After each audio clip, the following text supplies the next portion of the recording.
आपको खुश आमदीद कहते हैं हमारे यूट्यूब चैनल पर।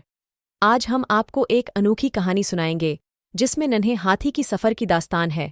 ये कहानी एक छोटे नन्हे हाथी की है जो अपनी बड़ी जिंदगी की तरफ सफ़र कर रहा है।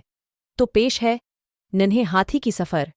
नन्हे हाथी की कहानी एक जंगल में शुरू होती है जहां पर एक प्यारी सी हाथी माँ अपने छोटे बच्चे को पैदा करती हैं। नन्हा हाथी नामक होता है। माँ ने नन्हा हाथी को बताया कि दुनिया बड़ी है और उसमें कई मौक़े हैं।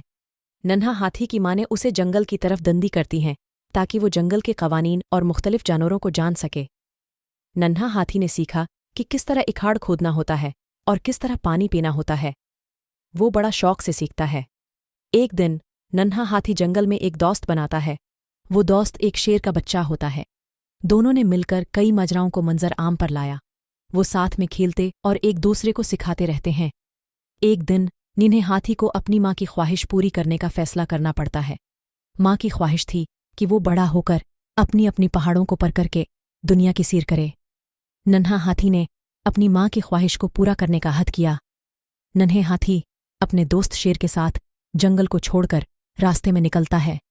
वो जंगल के बाहर की दुनिया को देखने के लिए बहुत खुशी से सफ़र करता है।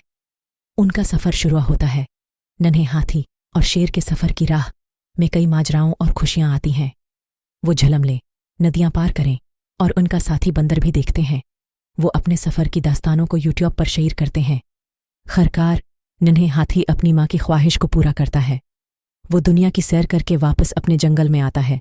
इसकी माँ बहुत खुश होती हैं क्योंकि अब वो बड़ा हाथी बन चुका है। ये थी नन्हे हाथी की सफ़र की दास्तान। हमें उम्मीद है कि आपको ये कहानी पसंद आएगी। इसके ज़रिए हमें ये सबक मिलता है कि हमें अपने ख्वाबों को पूरा करने के लिए मेहनती रहना चाहिए। अगर आपको ये वीडियो पसंद आई तो बराह करम हमारे चैनल को सब्सक्राइब करें और वीडियो को लाइक और शेयर करें।